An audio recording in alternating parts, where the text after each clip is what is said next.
Marcos capítulo 14, e que você orasse no momento final da oração, quando você estiver orando por alguém. A gente está seguindo esse ritmo, né, de um orar pelo outro e os obreiros ungir os dois que estão orando.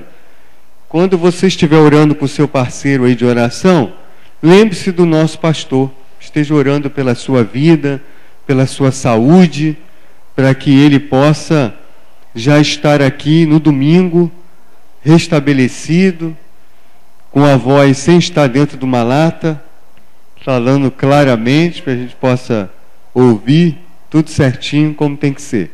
Marcos capítulo 14, eu vou ler do versículo 32 ao 42. É Jesus no jardim do Getsêmani. Eu vou falar sobre superando os momentos de angústia. Jesus e os discípulos foram a um lugar chamado Getsêmani. É Marcos capítulo 14, de 32 a 42. Jesus e os discípulos foram a um lugar chamado Getsêmani. Eu estou lendo na nova tradução da linguagem de hoje. É possível que você note uma diferença aí se você está com a NVI. E Jesus lhe disse: sentem-se aqui enquanto eu vou orar. Então Jesus foi, levando consigo Pedro, Tiago e João. Aí ele começou a sentir uma grande tristeza e aflição, ou angústia, e disse a eles: a tristeza que estou sentindo é tão grande que é capaz de me matar. Fiquem aqui vigiando. Ele foi um pouco mais adiante, ajoelhou-se, encostou o rosto no chão e pediu a Deus que, se possível, afastasse dele aquela hora de sofrimento, se passasse dele o cálice. Ele orava assim: Pai, meu Pai, Tu podes fazer todas as coisas. Afasta de mim este cálice de sofrimento, porém, que não seja feito o que eu quero, mas o que Tu queres.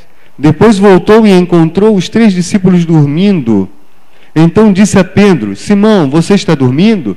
Será que não pode vigiar nem uma hora? Vigiem e orem para que não sejam tentados. É fácil querer resistir à tentação. O difícil mesmo é conseguir. Jesus foi outra vez e orou, dizendo as mesmas palavras. Em seguida voltou ao lugar onde os discípulos estavam e os encontrou de novo dormindo. Eles estavam com muito sono e não conseguiam ficar com os olhos abertos. E não sabiam o que responder a Jesus. Quando voltou pela terceira vez, Jesus perguntou: vocês ainda estão dormindo e descansando? Basta! Chegou a hora, e o Filho do Homem está sendo entregue nas mãos dos maus. Levantem-se e vamos embora. Vejam, aí vem chegando o homem que está me traindo. Senhor, obrigado pela Tua palavra. Ajuda-nos em nome do Senhor Jesus. Se você concorda, diga amém. Pode sentar. Eu penso que a angústia, ela está presente. Ela é um dos principais fatores que tem feito adoecer muitas pessoas no nosso mundo pós-moderno. A angústia pode vir de uma tristeza, de uma decepção, de uma frustração, de um estresse. Nós vivemos uma vida estressante, uma vida de uma sociedade altamente competitiva, com muita inversão de valores, crise na família, crise na sociedade, crise ética, crise moral, crise financeira, crise na saúde. Nós vivemos uma época muito difícil, uma época que já tinha sido alertada pelo Senhor, quando Ele disse: por se multiplicar a iniquidade, o amor de muitos esfriará. A angústia, ela perpassa praticamente todas as crises. Uma crise conjugal gera angústia, um problema no trabalho gera angústia, uma enfermidade do corpo gera angústia, uma enfermidade da alma gera angústia. A angústia está presente na depressão, a ansiedade pode vir seguida de angústia. A angústia, ela é uma realidade da nossa sociedade. Quem trabalha com a psicologia, como a doutora Sandra que está ali, nossa irmã em Cristo, quando nós vamos ao consultório, seja psicanalítico, psiquiátrico, ou psicológico, ou até neurológico, a gente percebe que os terapeutas, eles estão alerta a essa questão da angústia, porque a angústia é algo que pode até matar.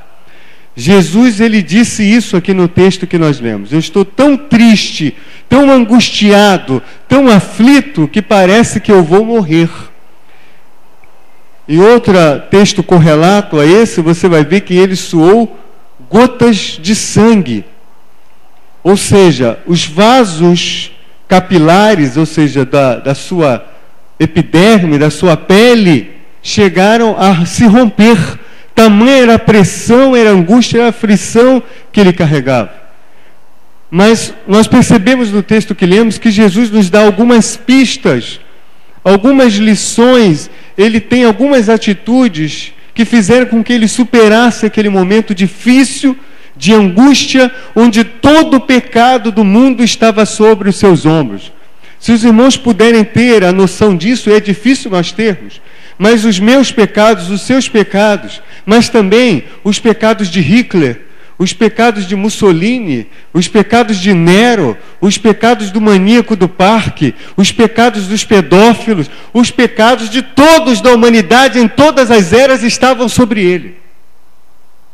Os irmãos têm a ideia do que isso representa? O peso que isso representava para ele? Ele estava carregando em seus ombros o pecado de toda a humanidade. E detalhe, sem jamais ter cometido uma falha, um erro, um pecado que sequer de sentimento ou de pensamento. Mas ele passou por isso.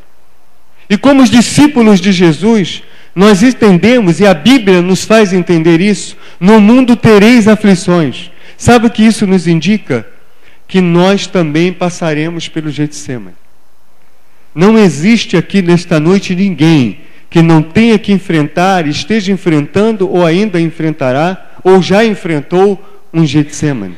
Getsemane é o lugar da angústia, Getsemane é o lugar da crise, Getsemane é o lugar de você olhar para você mesmo e ver onde é que está a sua força, e saber até onde vai o seu limite. Getsemane é o lugar do problema, Getsemane é o lugar da enfermidade da alma, das crises existenciais. Quem sabe nesta noite você está vivenciando uma grande crise, uma grande enfermidade na sua alma, uma grande angústia que tem atormentado você. A história da humanidade, segundo o pastor Max Lucado, em um dos seus livros, que eu não me recordo exatamente qual agora, mas um dos seus livros, o pastor Max Lucado diz o seguinte: a história da humanidade passa obrigatoriamente por dois jardins: o Jardim do Éden e o Jardim do Getsemane. No Jardim do Éden, a humanidade caiu no primeiro casal, se separou de Deus. Mas no Jardim do Getsemane, a humanidade vislumbrou novamente a possibilidade da reconciliação. Se no Jardim do Éden o homem caiu, no Jardim do Éden o homem venceu em Cristo Jesus. No Jardim do Getsemane. Se no Jardim do Éden o diabo levou a melhor, fazendo com que os homens caíssem, com que Adão e Eva caíssem, no Jardim do Getsemane ele foi envergonhado e derrotado, porque Jesus Cristo superou as suas tentações e venceu. A história da humanidade passa necessariamente por esses dois jardins. O Jardim do Éden é o jardim da queda, mas o Jardim do Getsemane é o jardim da vitória. Amados, a crucificação, posteriormente a ressurreição, foram fatos importantíssimos, e fatos que foram importantes para a consumação de todas as coisas. Quando Jesus estava prestes a expirar, ele disse tetelestai, em grego, que significa está fechado, está consumado. Tetelestai era uma palavra que um comerciante grego usava com outro, ou de fala grega usava com outra pessoa. Mesmo um judeu que falasse grego, para fechar um comércio, para fechar um negócio, ele tinha que dizer essa palavra, tetelestai, ou seja, o negócio está fechado. Jesus estava dizendo o seguinte: está encerrado, está consumado. Eu paguei toda a dívida necessária para a salvação da humanidade. Estamos quites. É só crer em mim agora. Eu encontro no jardim de Getsêmani uma grande verdade. A verdade pura e simples de que se Jesus não tivesse vencido no Getsêmani, não haveria cruz. Se Jesus não tivesse vencido no Getsêmani, não haveria ressurreição. Se Jesus não tivesse vencido no Getsêmani, não haveria salvação para cada um de nós. Mas quando ele submeteu a sua vontade, a vontade do Pai, e se entregou para que se cumprisse tudo aquilo que era necessário se cumprir dele, para a salvação da humanidade, a nossa sorte foi mudada. O nosso nome começou a ser escrito no livro eterno, no livro da vida. O que eu estou querendo trazer para vocês é que o Getsêmani é fundamental. Eu queria que você repetisse comigo. O Getsêmani é fundamental. Porque se Jesus não tivesse vencido a aflição do Getsêmani, nós estávamos fritos. Mas ele venceu. E se isso alegra o teu coração, diga: glória a Deus. Ele venceu.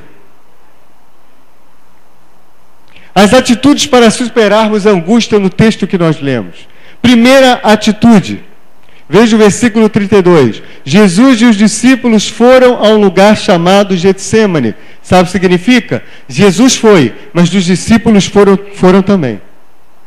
Getsêmani é o lugar do sofrimento. É o lugar da crise, é o lugar da luta interior, da luta existencial, da luta psicológica, da pressão psicológica, da guerra psicológica. É o lugar da opressão. Jesus está querendo nos dizer que todo discípulo estará com ele no Getsêmani. O Getsêmani não foi privilégio só de Jesus, de Pedro, Tiago, João e os discípulos.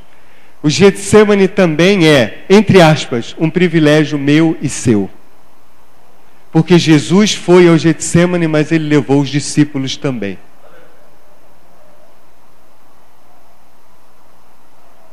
E ele disse: sentem-se aqui enquanto eu vou orar. Primeira atitude para vencer o Getsêmani. Para vencer no Getsêmani, para vencer a angústia, para superar os momentos de depressão, de angústia, de ansiedade, de incerteza, de crise, de problema, de enfermidade do corpo, da alma, na família, no trabalho. Seja qual for a situação difícil, a primeira atitude é orar. Amém? Amém.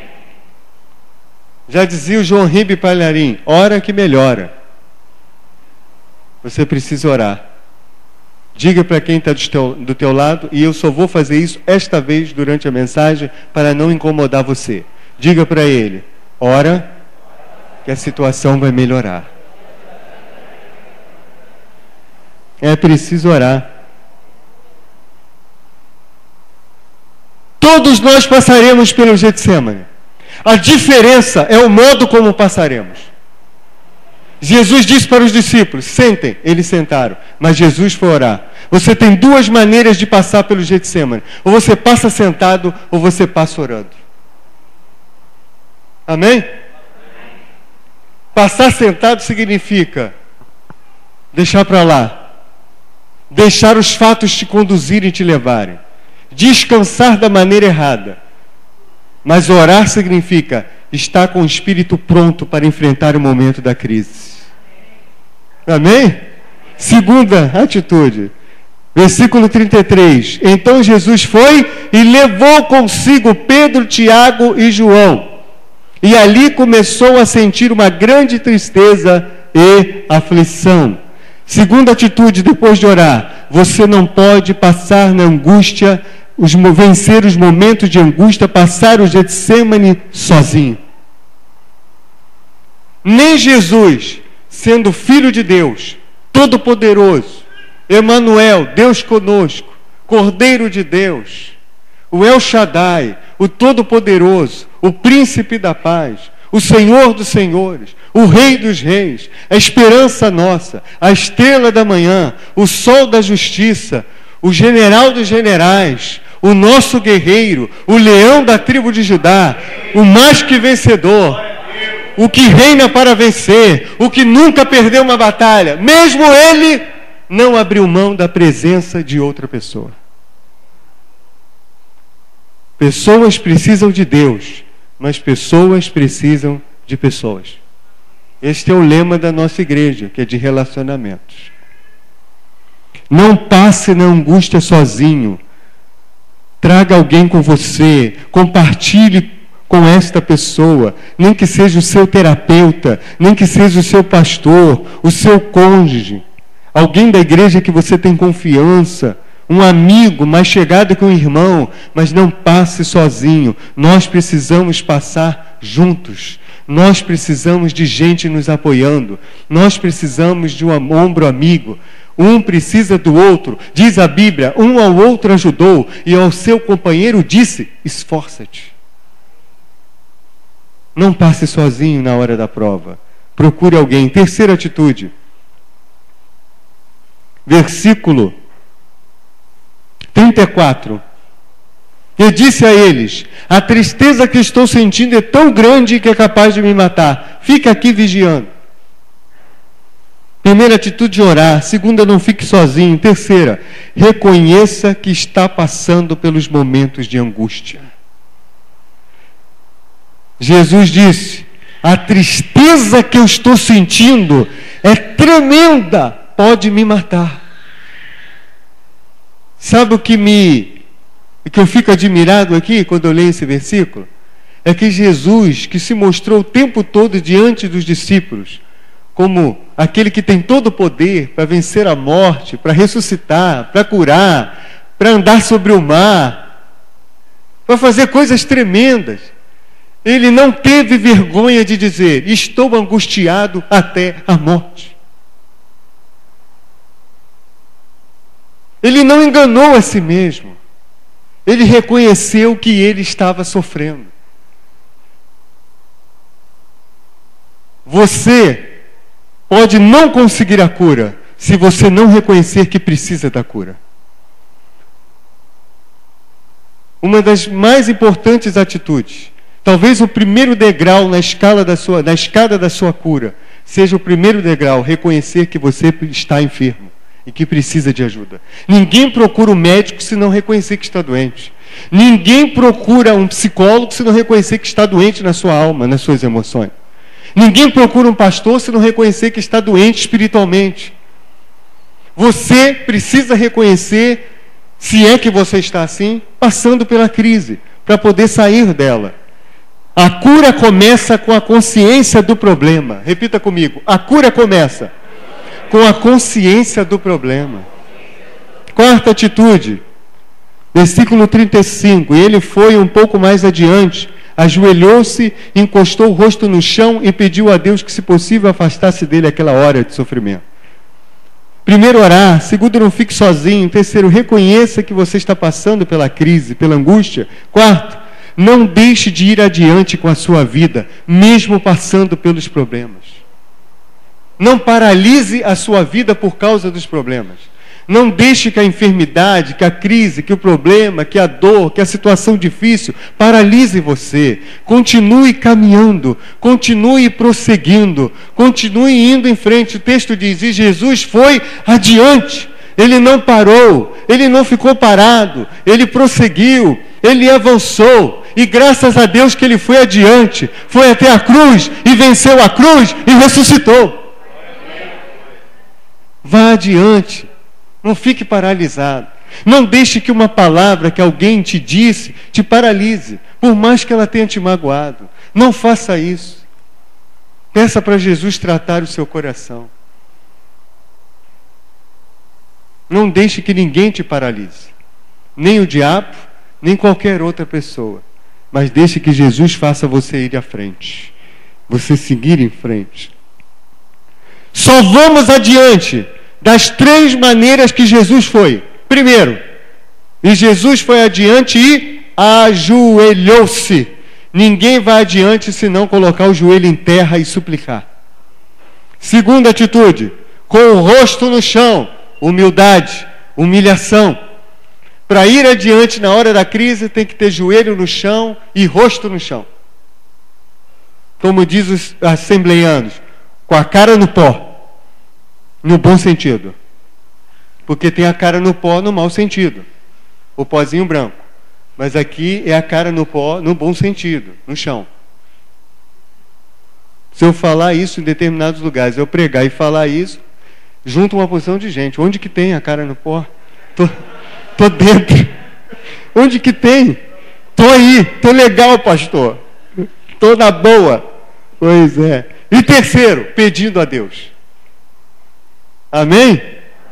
Para ir adiante, você tem que pedir a Deus, me dê forças para ir adiante. Senhor, nesta noite faça isso, me dê força para vencer esse problema familiar, me dê força para vencer essa crise no trabalho, me dê força para vencer a saudade que eu sinto da pessoa que já foi, me dê forças para eu enfrentar a enfermidade, me dê forças para enfrentar o problema que eu estou enfrentando com o meu vizinho, me dê forças.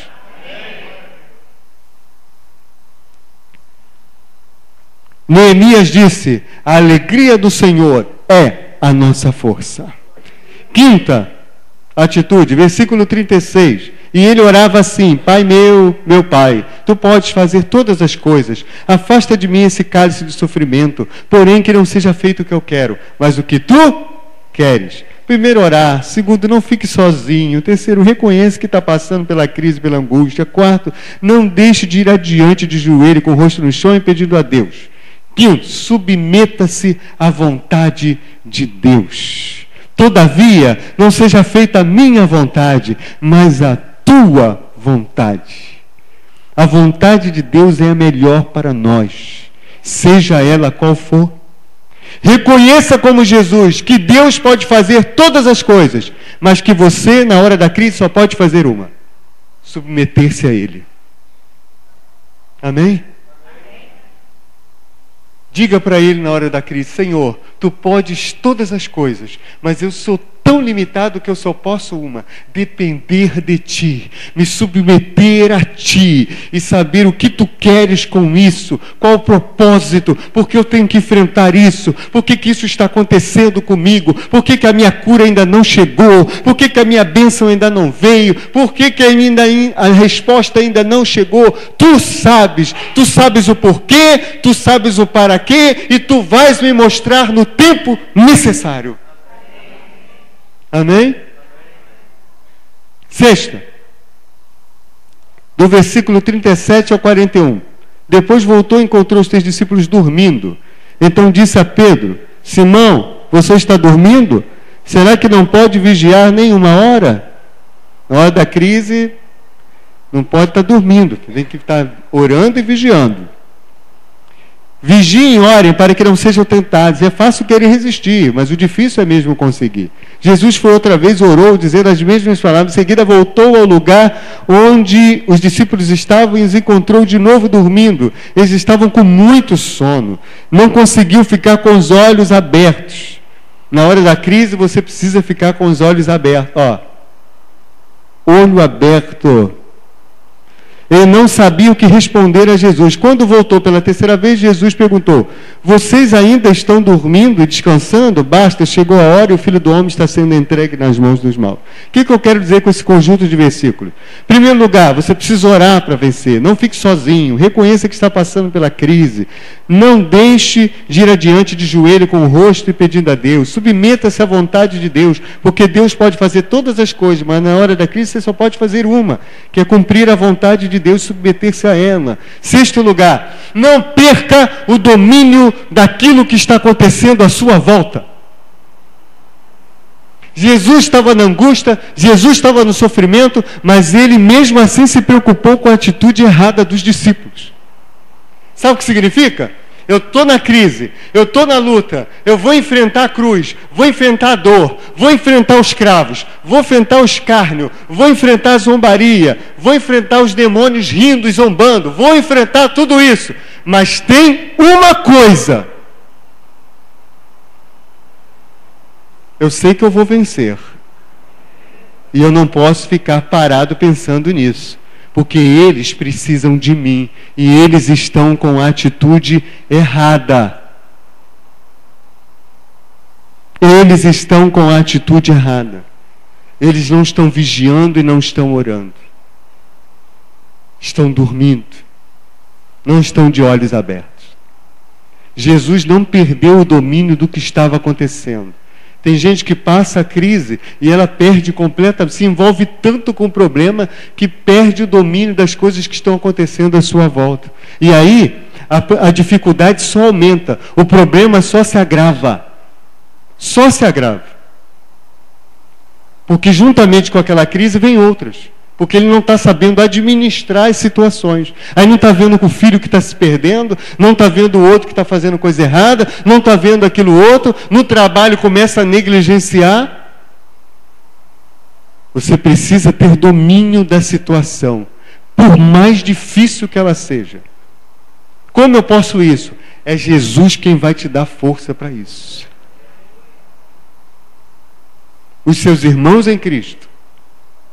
E quem sabe a ajuda, sempre bem-vinda e necessária, do médico, do psicólogo, do psiquiatra, do neurologista, ou mesmo daquele amigo que você acaba fazendo ele de divã e contando todas as coisas para ele. Amém? Sétimo, para terminar. Versículo 42. Levantem-se e vamos embora. Vejam, aí vem chegando o homem que está me traindo. Ore, não fique sozinho, reconheça que está passando pelas crises, não se deixe, ou melhor, não deixe de ir adiante com a sua vida, vá adiante de joelhos com o rosto no chão e pedindo a Deus, submeta-se à vontade de Deus, não perca o domínio do que está acontecendo, por pior que seja a angústia, você precisa estar atento ao que está acontecendo para que a sua situação não se agrave e você não piore a situação. Sétimo e último para esta noite aqui. Encare os problemas de frente e de pé. Jesus falou, levantem-se, todo mundo de pé comigo. Todo mundo de pé.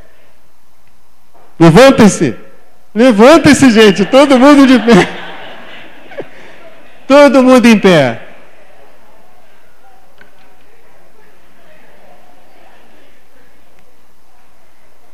Como eu disse que prometi que não ia fazer isso mais, então você vai repetir comigo, para você não ter que falar para ninguém. Repita comigo. A postura de quem está em crise é em pé. Deus falou com Ezequiel, Ezequiel 2:1, põe-te em pé e eu falarei com você. Para isto é necessário levantar-se, ir e ver. Jesus disse, levante-se, vamos embora. Vejam. 3 atitudes para você encarar os problemas de frente. Porque se você não encarar o problema, você não vence o problema. Primeiro, levante, significa disposição para encarar o problema. Segundo, vamos embora. Sabe o que significa? Vamos embora, vamos sair dessa situação, vamos sair. Agora é hora de sair do Getsemane e encarar o problema aqui. Vamos. Você vai passar pelo Getsemane, mas vai chegar um momento que você vai ter que encarar o problema e dizer, vou embora. Vou sair desse Getsemane. Já venci esse Getsemane. Já superei essa crise. Vamos embora. Vamos enfrentar. Estou preparado. Venha o que vier. Haja o que houver. E ele disse, vejam. Olhem. Vem chegando o traidor. Para os discípulos estava chegando o problema. Para Jesus estava chegando apenas uma sequência natural dos fatos. Por quê? Porque o verdadeiro problema não era Judas. Para Jesus, o verdadeiro problema não eram os guardas. Não eram os guardas vindo para prender os guardas do templo. Para Jesus, o verdadeiro problema não era depois ter que encarar Pilatos, Herodes e Pilatos. Antes encarando aqueles chefes religiosos. Para Jesus, o grande problema era vencer o Getsemane. E esse ele já tinha vencido. Amém? Esse ele já tinha superado. Quando ele disse, todavia, não seja feita a minha vontade, mas a tua vontade. Sabe o que significa? que, como Jesus, nós precisamos ver o problema sobre outro ângulo. Aprenda com Jesus a ver o problema sobre outro aspecto, sob outro prisma. Aprenda a ver o problema como uma oportunidade de salvar muitos. Jesus olhou o problema dele e disse: isso é apenas uma grande oportunidade, única na história do universo, que eu tenho e eu não vou deixar passar, de salvar todo aquele que crer no meu nome. Veja o problema como uma oportunidade de fazer grandes coisas, de crescer, de superar, de se aperfeiçoar. Eu não sei como é que eu vou vencer isso, mas eu vou vencer isso. Jesus vai me ajudar e eu vou me aperfeiçoar nisso, e esse problema vai ser uma bênção para a minha vida. Aprenda a ver o problema sob outro ângulo. Aperta aí a mão da pessoa que você vai orar, vire para frente, de frente para ela, e comece a orar pela vida dela agora. Isaías 53:11. E depois do seu sofrimento, o Messias verá o fruto do seu trabalho e ficará satisfeito. Sabe o que isso significa? Que quando você passar pela crise, Deus vai te dar a satisfação da vitória. Glória a Deus. Aleluia. Louvado seja o nome do Senhor. Ore, os obreiros vão ungir vocês. Ore. Peça para Jesus curar a alma dessa pessoa, curar as emoções dessa pessoa, tirar a angústia que está no seu coração, remover a angústia que está na sua mente, atormentando a sua alma.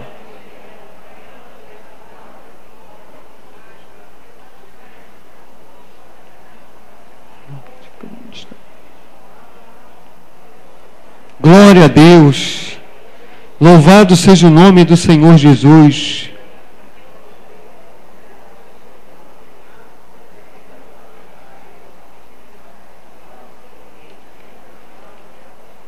Olhe pela cura do corpo. Olhe pela cura da restauração da saúde física. Mas o foco hoje é a saúde emocional, é a cura para as emoções. Aleluia.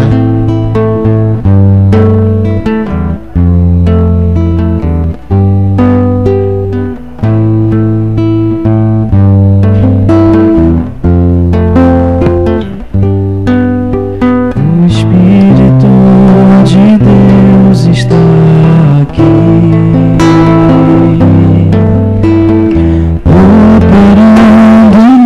nossos corações, trazendo sua vida e poder,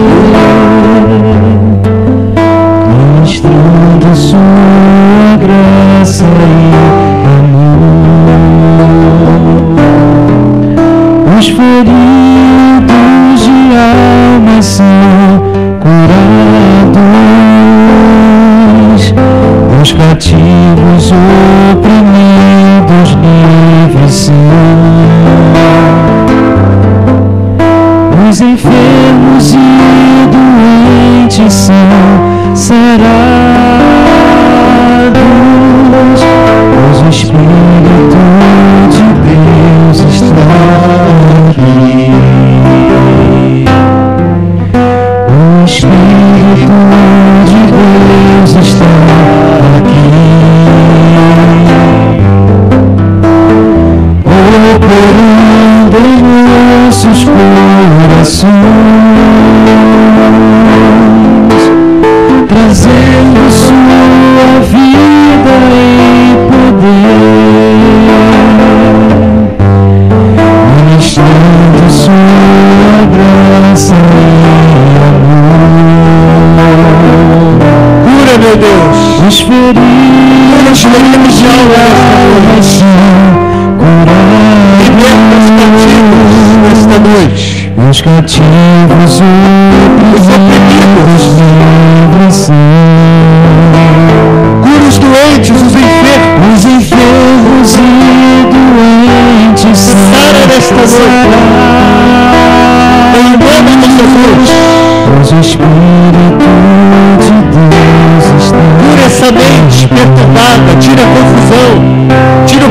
preconceito, tira a crise existencial. Elimina essa angústia, meu Deus. Tira essa depressão, essa ansiedade.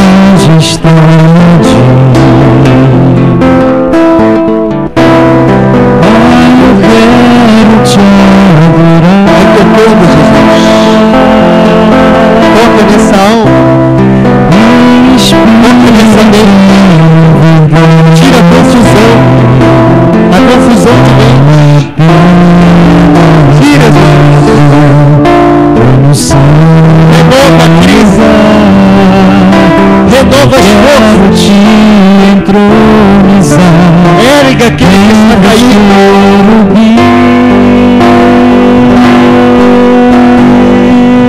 Dá uma nova visão. Restaura a visão. Para que os teus servos vejam o problema como uma grande oportunidade de crescimento. Vejam a enfermidade como uma oportunidade de uma grande cura. Vejam a crise como uma oportunidade de um grande milagre. De uma grande vitória. Em nome de Jesus.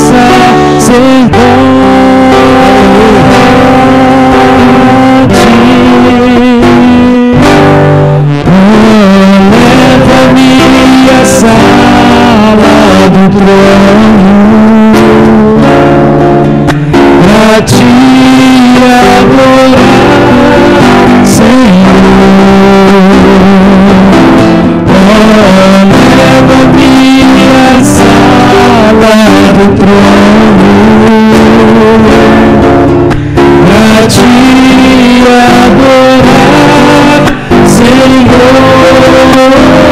Senhor, Senhor, pra te adorar, Senhor, leva-me pra te adorar, Senhor.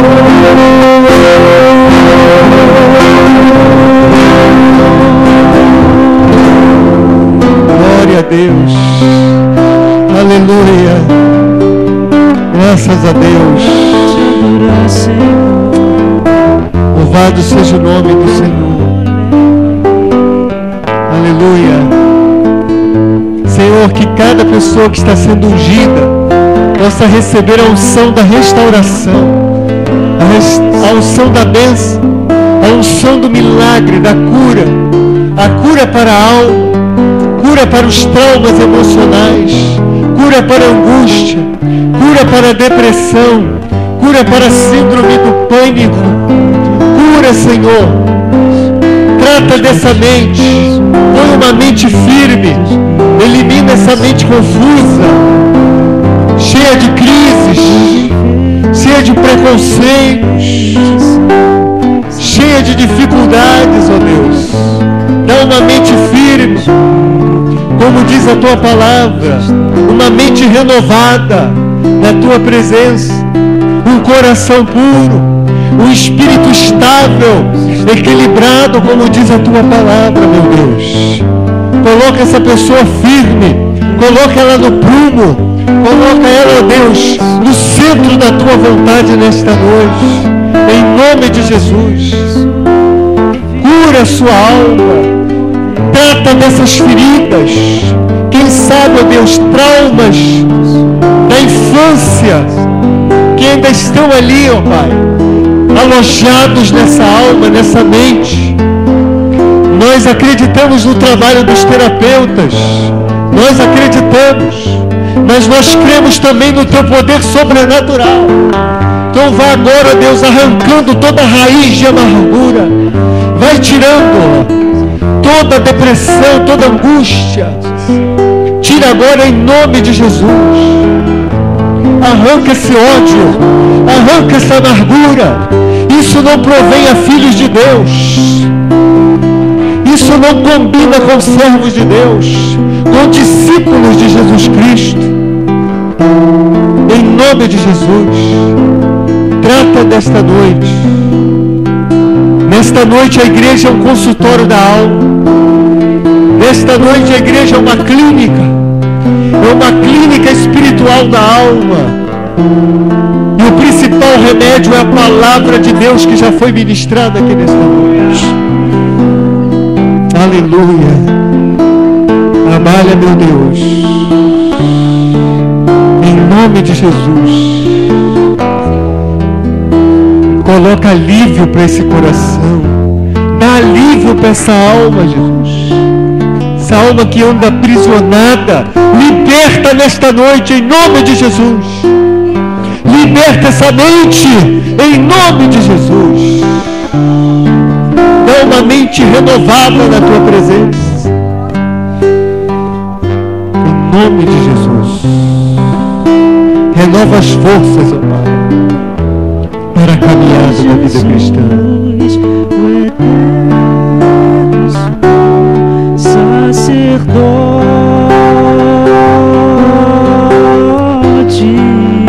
aleluia. Oh, leva-me à sala do trono pra te adorar, Senhor. Leva-me à sala do trono pra te adorar, Senhor. Leva-me pra te adorar, Senhor. Só tu és digno pra te adorar, Senhor. Aleluia. Aplauda o Senhor que Ele merece. Pra tudo sempre te adorar.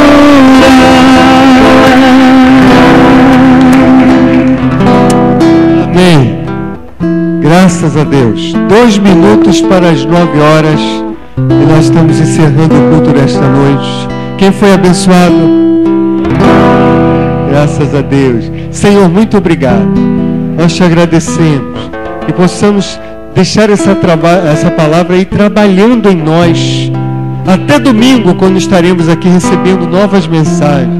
Que essa palavra possa ficar no nosso coração. E que ela possa fazer a diferença na hora da crise. Que ela possa ser eficiente na hora da luta. Na hora do Getsemane. Porque sabemos que como o Senhor não passou o Getsemane sozinho, nós também não passaremos. O Senhor estará conosco a cada momento, a cada instante. O Senhor prometeu: eis que estou convosco todos os dias, até a consumação dos séculos. Abençoa o restante de semana. Agora oramos com o amor de Deus nosso Pai, a graça salvadora de Jesus, as consolações e a comunhão do Espírito Santo estejam sobre todos nós e sobre todo o povo de Deus espalhado pela face da terra. E os que concordam digam amém.